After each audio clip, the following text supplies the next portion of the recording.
The interrogation room was thick, not just with stale cigarette smoke and the metallic tang of fear, but with something else, something unseen, yet undeniably present.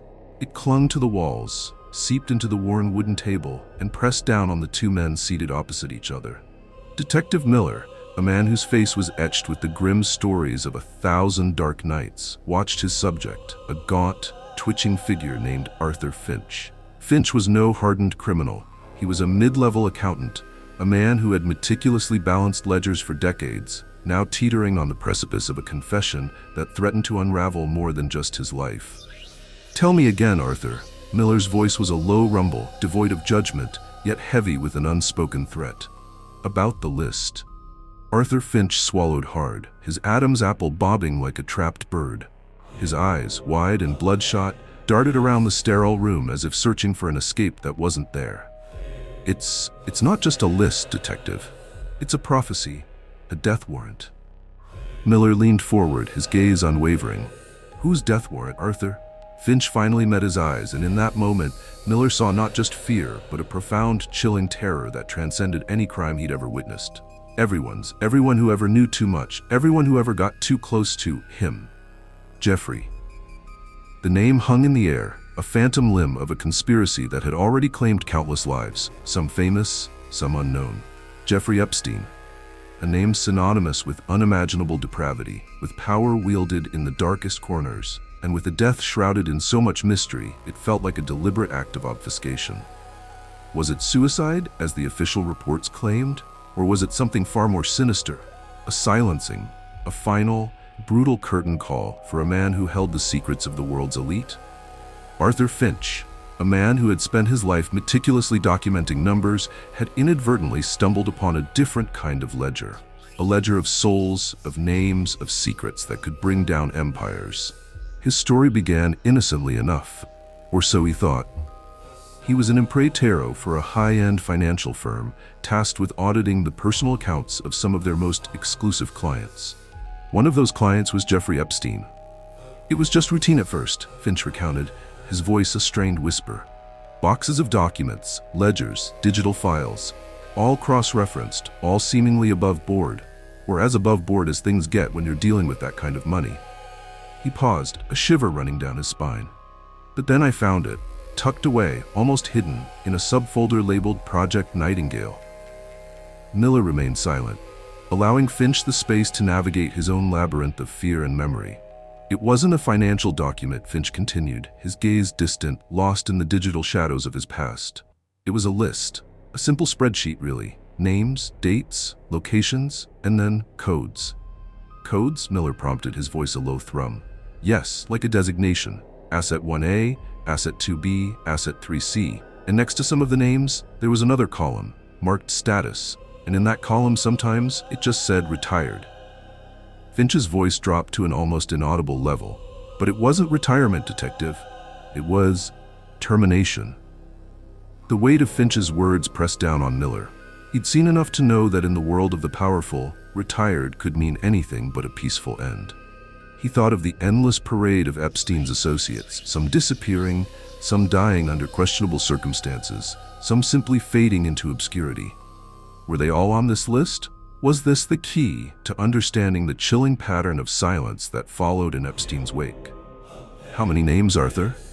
Miller asked, his voice steady despite the tremor of unease that was beginning to take root in his own gut. Finch closed his eyes as if the mere recollection of the number was a physical pain. Hundreds, maybe more. It was constantly updated, a living document of liabilities. "And you copied it?" Finch nodded, a single tear tracing a path through the grime on his cheek. "I don't know why. A compulsion, maybe. A sense of morbid curiosity, or perhaps a desperate hope that someone, somewhere would see it, understand it, before it was too late." "Too late for what, Arthur?" "For me, Detective. For anyone who knew it existed. For anyone who saw the truth behind the carefully constructed facade."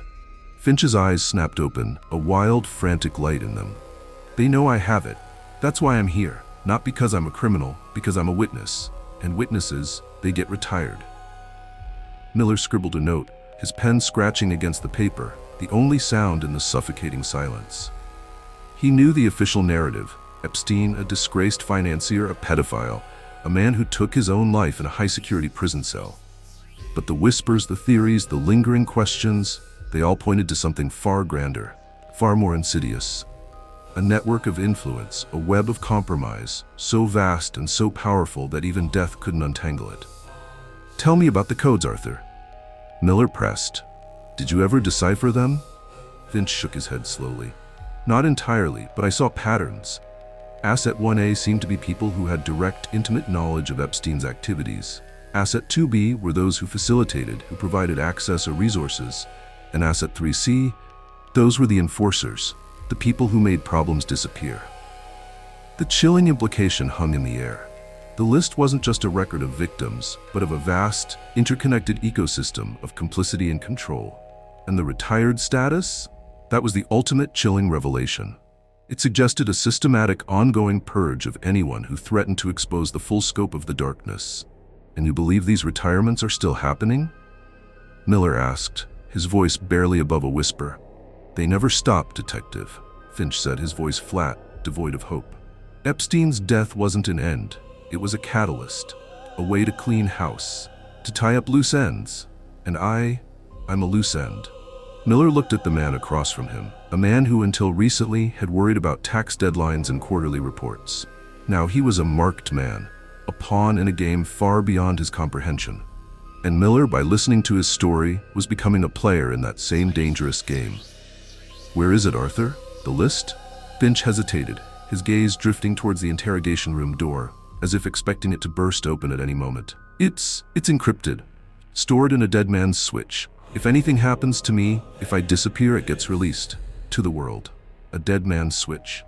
A desperate, final gamble from a man who knew his time was running out. It was a classic move, a last-ditch effort to ensure that even in death, the truth would find a way out. But would it be enough? Could a single spreadsheet, even one as devastating as this, truly dismantle a network of power so entrenched, so ruthless? "Who else knows about this switch, Arthur?" Miller asked, his mind already racing, calculating the risks, the potential fallout. "No one," Finch replied, his voice barely audible. "Only the algorithm, only the code. It's designed to be autonomous, untraceable, anonymous."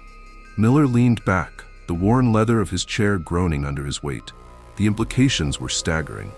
If Finch was telling the truth, and Miller had a gut feeling he was, then this wasn't just a criminal investigation. It was a war for truth, for justice, against an enemy that operated in the shadows, an enemy that considered human lives mere assets to be managed, or liabilities to be retired. "Arthur," Miller said, his voice firm, "if this list is real, if it contains what you say it does, then you are in grave danger. But you also hold the key to unlocking a truth that the world desperately needs to see." Finch just stared at him, his eyes reflecting a profound weariness, a knowledge of inevitable doom. What good is truth, Detective, if no one is left to tell it?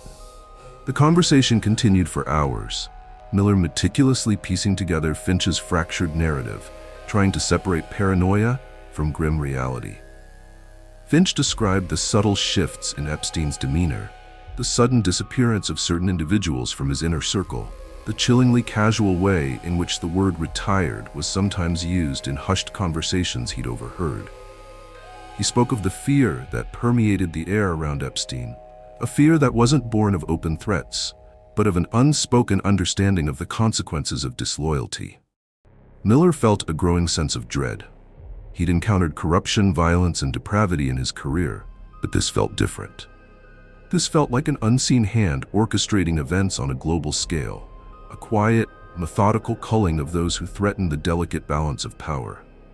The official narrative of Epstein's suicide, a narrative that had always felt incomplete, now seemed like a flimsy veil over a much darker, more intricate tapestry of control. "Did you ever see any of the names on the list die, Arthur, after they were marked retired?" Miller asked, his voice low.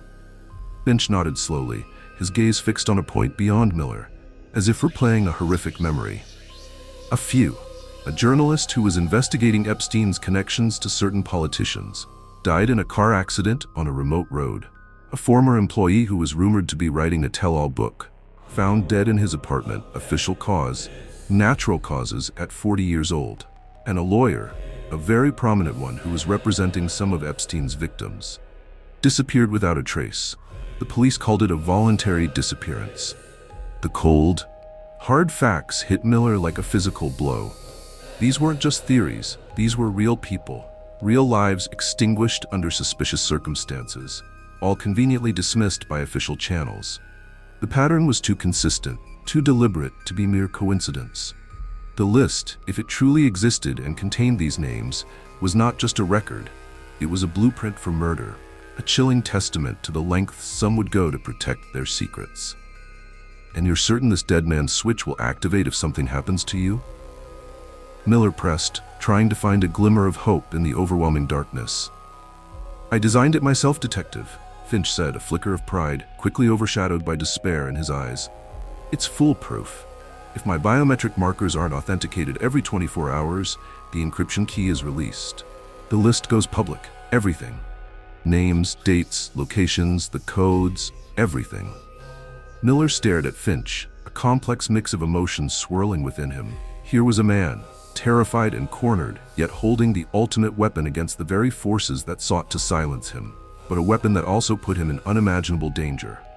Arthur, Miller said, his voice firm, we will protect you. We will get this list. We will expose this. Finch offered a weak, cynical smile. You think you can, Detective? You think your badge, your authority means anything to them? They operate above the law, above governments. They are the architects of the shadows. Miller didn't respond immediately. He knew the truth in Finch's words. The power of the people implicated in Epstein's orbit was immense, extending far beyond the reach of conventional law enforcement. But he also knew that he couldn't simply walk away. The weight of Finch's testimony, the chilling implications of the Project Nightingale list, demanded action. We will try, Arthur, Miller finally said, his voice unwavering. And we will start by securing this room. No one goes in or out without my explicit permission. You are under protective custody, and we will find a way to verify this list, to make sure it sees the light of day, with or without your direct intervention. Finch closed his eyes again, a long, shuddering breath escaping his lips. I hope you're right, Detective, because if you're not, then the world will never truly know the monster that lurked in plain sight, and the even greater monsters who allowed him to thrive. The interrogation room, once just a sterile space, now felt like the epicenter of a brewing storm. The list, Epstein's final devastating secret, was a ticking time bomb, and Miller, a lone detective in a world of shadows and power, had just pushed the detonator. The fight had just begun, and the stakes were higher than he could have ever imagined. The truth, once unleashed, could truly destroy worlds. If you found yourself gripped by the chilling reality of this story, if the shadows of power and the secrets they hide resonate with your deepest fears, then you need to be part of the Nightfall Tales community. Don't let these stories fade into the darkness. Subscribe now and hit that notification bell so you never miss another immersive dive into the terrifying truths that lurk beneath the surface of our world. Your continued support ensures that these narratives, these warnings, reach those who need to hear them. Join us as we unravel the mysteries, one chilling tale at a time.